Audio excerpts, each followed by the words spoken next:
Правоохранительным органам и армии мною дан приказ открывать огонь на поражение без предупреждения.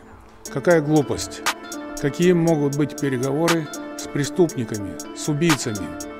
Нам пришлось иметь дело с вооруженными и подготовленными бандитами, как местными, так и иностранными. Именно с бандитами и террористами. Поэтому их нужно уничтожать. И это будет сделано в ближайшее время.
Oldu üstte gel.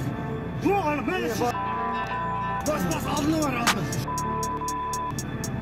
Bizim var mı atak? Aldığına var aldı. Hani post kovalış ya. Oğluş ya. Ben oğluştum lan. Stoluna oğluş.